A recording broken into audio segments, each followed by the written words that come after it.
الحمدللہ رب العالمین والصلاة والسلام علی سید الانبیاء والمرسلین اما بعد فاعوذ باللہ من الشیطان اللعین الرجیم بسم اللہ الرحمن الرحیم۔ ناظرین کرام، احباب ذی وقار،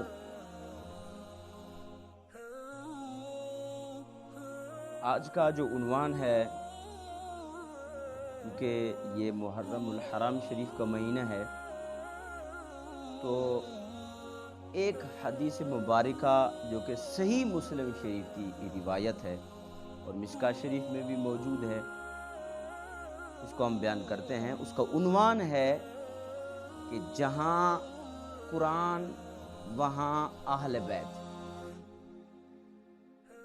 کیا شان ہے اہل بیت اطہار کی، کیونکہ نسبت جو میرے نبی کے ساتھ ہے۔ تو آئیے ناظرین کرام، زید بن ارقم رضی اللہ تعالیٰ عنہ سے حدیث پاک روایت ہے۔ آپ فرماتے ہیں کہ قام رسول اللہ صلی اللہ علیہ وسلم یومن، ایک دن محبوب کریم علیہ السلام کھڑے ہوئے، فینا خطیباً، ہمارے درمیان، اور آپ نے ایک بہترین خطبہ ارشاد فرمایا۔ بطور خطیب آپ کھڑے ہوئے، بِمَاءٍ یُدْعَا خُمًّا، ایک ایسے پانی کے تالاب پر جس کو خم کہتے ہیں۔ عام طور پر اس کو غدیر خم کا نام دیا جاتا ہے۔ بین مکہ والمدینہ، یہ مکہ اور مدینۃ المنورہ کے درمیان ایک مقام ہے، یہ وہاں پر واقع ہے۔ وہاں پر فحمد اللہ، میرے کریم آقا علیہ السلام نے اللہ کی حمد بیان فرمائی، وَأَثْنَى عَلَيْهِ، اور اللہ رب العالمین کی ثنا بیان فرمائی، وَوَعَظَ وَذَكَّرَ، اور میرے محبوب علیہ السلام نے کچھ نصیحتیں فرمائیں اور کچھ چیزوں سے آگاہ فرمایا۔ یہ وَوَعَظَ وَذَكَّرَ کا ایک خاص یہاں پر نقطہ ہے، کچھ تو نصیحتیں فرمائیں اور کچھ آنے والے معاملات سے آگاہ فرمایا۔ ذکرہ، آنے والے وقت میں کچھ چیزوں سے آگاہ فرمایا، اور قیامت تک کے معاملات کو اپنے اوپر بہتر رکھنے کے لیے ایسا نقطہ ارشاد فرمایا کہ آپ بھٹکو گے نہیں، آپ پھسلو گے نہیں، اگر میری ان آگاہ کردہ چیزوں پر آپ کاربند رہو گے تو۔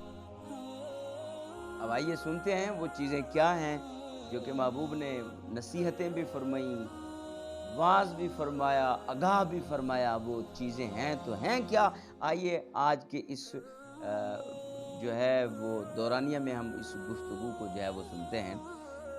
ثم قال اما بعد، یعنی حمد و ثنا کے بعد میرے محبوب کریم علیہ السلام نے خطبہ ارشاد فرمایا، اور فرمایا الا ایھا الناس،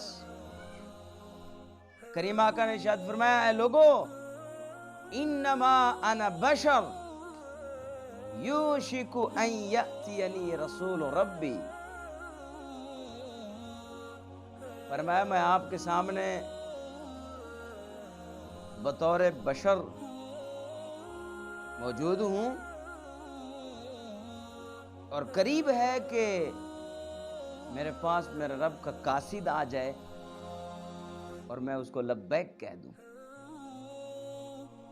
اللہ کا اجل، اللہ کا پیغام، اللہ کا قاصد، اللہ کا رسول میرے پاس آئے، اور فاجیب، اور میں اس کو جواب دوں اور اس کے ساتھ چلا جاؤں، اپنے پروردگار عالم کی دربار میں چلا جاؤں، تو پھر میں آپ کو اکیلا نہیں چھوڑ کے جا رہا ہوں، پھر میں آپ کو تنہا چھوڑ کے نہیں جا رہا ہوں، پھر میں آپ کو بے یار و مددگار چھوڑ کے نہیں جا رہا ہوں، آپ کو ایسی چیزیں دے کے جا رہا ہوں کہ بعد ازاں اگر ان سے یارانہ رکھو گے تو پھر کبھی گمراہ نہیں ہوگے۔ اور سنیے میرے محبوب کا فرمان، فرمایا وَأَنَا تَارِكٌ فِيكُمُ الثَّقَلَيْنِ، میں تمہیں دو بھاری چیزیں دے کے جا رہا ہوں۔ دو بھاری چیزیں دے کے جا رہا ہوں اور تم میں چھوڑ کے جا رہا ہوں۔ اب پھر دیکھیں گے کہ ان کی قدر کون کرتا ہے، ان کے ساتھ تعلق کون مضبوطی کے ساتھ جنات تھام کے رکھتا ہے، ان کے ساتھ کون تعلق بنا کے رکھتا ہے۔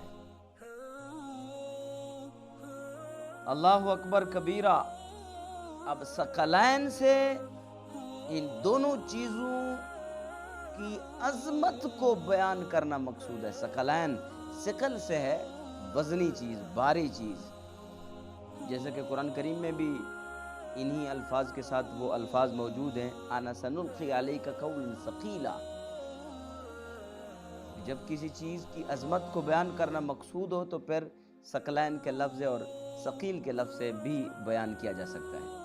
اب ان دونوں چیزوں کو اور دونوں چیزوں کی عظمت کو بیان کرنا مقصود ہے، اور یہ عظمت کیا کوئی تھوڑی ہے کہ میرے محبوب خود بیان فرما رہے ہیں، لیکن پھر بھی میرے محبوب نے ان دونوں کی عظمتوں کو بیان فرمایا پہلی چیز کیا ہے؟ دو چیزیں دے کے جا رہا ہوں اور وہ دونوں عظمت والی ہیں۔ پہلی چیز کیا ہے؟ اولہما کتاب اللہ، ان دونوں میں سے جو پہلی چیز ہے وہ اللہ کی کتاب ہے، وہ قرآن مجید ہے۔ فیہ الہدی والنور، میرے محبوب نے فرمایا اس میں ہدایت بھی ہے اور اس میں نور بھی ہے، اس میں ہدایت بھی ہے اور اس میں نور بھی ہے۔ فخذوا بکتاب اللہ واستمسکوا بہ، فرمایا اس کتاب اللہ کو پکڑے رکھو اور اس پر جو ہے اس کو جو ہے تھامے رکھو اور اسی پر جو ہے اسی پر عمل کرو اور اسی کے ساتھ جڑ جاؤ۔ فحث علی کتاب اللہ ورغب فیہ، میرے محبوب علیہ السلام نے کتاب کے معاملات کو شمار کیا اور پھر اسی کی طرف رغبت عطا فرمائی کہ اس کو پڑھو، اس کو سمجھو، اور اس میں جو احکامات ہیں، احکامات خداوندی ہیں، اس میں جو کچھ بیان ہے اس پر عمل کرنا۔ یہ ایک بہت جامع اور وسیع بات کر گئے میرے محبوب کریم، کیونکہ قرآن میں سب کچھ ہے۔ فیہ خبر ما قبلکم وفیہ وحکم ما بعدکم وحکم ما بینکم وخبر ما بعدکم، اس طرح کی ایک حدیث شریف ہے، کیونکہ میرے محبوب نے مولا علی پاک کو یہ ارشاد فرمایا جو کچھ ہو چکا اس کا علم بھی قرآن میں ہے، جو کچھ ہو رہا ہے اس کا علم بھی قرآن میں ہے، اور جو کچھ ہونے والا ہے اس کا بیان بھی قرآن میں ہے۔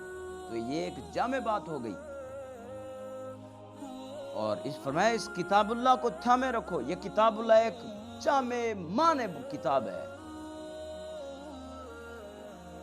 اور یہ کتاب جو ہے یہ اللہ کی رسی ہے، جو سمجھ لیے کہ جس کا ایک کنارہ اللہ کے دست قدرت میں ہے اور دوسرا کنارہ تمہارے ہاتھ میں ہے۔ اب اس کو جس قدر مضبوطی سے تھامو گے، جس قدر اس پر عمل پیرا ہوگے، اس قدر تم اللہ کے ساتھ مضبوط ہو جاؤ گے، اس قدر تم گمراہی سے بھٹکنے سے بچ جاؤ گے۔ اور دوسری بات جو میرے محبوب کریم علیہ السلام نے ارشاد فرمائی وہ ہے، میرے محبوب نے فرمایا وہ اہل بیتی، اس کے بعد فرمایا میری اہل بیت ہے۔ اذکرکم اللہ فی اہل بیتی، اذکرکم اللہ فی اہل بیتی، فرمایا میں تمہیں اللہ یاد دلاتا ہوں اپنے اہل بیت کے حوالے سے، تمہیں اللہ یاد دلواتا ہوں اپنی اہل بیت کے حوالے سے۔ ناظرین، جہاں قرآن سے محبت ضروری ہے وہاں اہل بیت اطہار سے بھی محبت ضروری ہے۔ کس قدر قرآن کی شان اور کس قدر اہل بیت اطہار کی شان، کہ جہاں قرآن ہے وہاں اہل بیت ہے۔ اہل بیت قرآن کے ساتھ ساتھ اہل بیت کی عظمت کو بھی بیان فرمایا، اور فرمایا گویا کہ قرآن اور اہل بیت ایک ساتھ ہیں۔ قربان جاؤں محبوب کی اہل بیت پر، قربان جاؤں قرآن کی عظمت پر۔ اے گروہ اسلام، آپ بھٹک جائیں گے اگر قرآن کو چھوڑ دیں گے، آپ بھٹک جائیں گے اگر اہل بیت کو چھوڑ دیں گے۔ یہ وہ نقطہ ہے جو بھٹکنے سے محفوظ رکھتا ہے، یہ وہ راز ہے جو انسان کو گمراہی سے محفوظ رکھتا ہے۔ کنہوں نے تو قرآن کو چھوڑ دیا اور کنہوں نے اہل بیت کو چھوڑ دیا۔ یارو، اگر قرآن میں بیان کردہ سب احکامات کو سمجھو گے تو کبھی گمراہ نہیں ہوں گے، اور اہل بیت اطہار کا دامن پکڑے رکھو گے تو کبھی گمراہ نہیں ہو جاؤ گے۔ آواز وقار اور ایک روایت میں ہے کتاب اللہ و حبل اللہ، یہ کتاب اللہ وہ اللہ کی رسی ہے، من اتبع کان علی الہدی، جو قرآن کی اتباع کرے گا وہ ہدایت پر رہے گا، ومن ترکہ کان علی الضلالہ، جو قرآن کو چھوڑ دے گا وہ گمراہی کے راستے پر گامزن ہوگا۔ اگر آپ یہ کہیں کہ جناب یہاں پر صحابہ کی بات تو ہوئی نہیں، تو جناب قرآن میں ان لوگوں کا ذکر موجود ہے، قرآن میں ان لوگوں کا ذکر موجود ہے۔ جب آپ قرآن کو اختیار کریں گے تو اس میں ساری وہ ہستیاں موجود ہو جائیں گی جن کی اتباع اور جن کے ساتھ کھڑے ہونے کا حکم میرا رب کریم نے عطا فرمایا۔ گویا کہ یہ جامع اور مانع بیان ہے میرے محبوب کریم کا، جامع اور مانع۔ جو سمجھے گا وہ گمراہی سے بچے گا، جو نہیں سمجھے گا وہ دنیا و آخرت میں تباہ و برباد ہو جائے گا۔ بس اس میں اتنی بات بتانا چاہتا ہوں، اگر قرآن کو سمجھو گے کسی پر سب و شتم نہیں کرو گے، اگر اہل بیت پر سمجھو گے تو خدا کی قسم ہے آپ دنیا و آخرت میں آپ کامیابی پر ہمکنار ہو جائیں گے، آپ دنیا و آخرت میں کامیابی سے مالا مال ہو جائیں گے۔ تو نہ قرآن کو چھوڑنا، نہ اہل بیت اطہار کو چھوڑنا۔ تو میں دعا کرتا ہوں اللہ جل شانہ آپ کو اور مجھے اور میرے محبوب کی ساری امت مسلمہ کو ان دو باتوں پر متحد ہونے کی توفیق مرحمت فرمائے۔ جو قرآن کو سمجھے گا وہ گمراہ نہیں ہوگا، جو اہل بیت کو سمجھے گا وہ دنیا و آخرت میں کامیابی سے ہمکنار ہو جائے گا۔ وما علیہ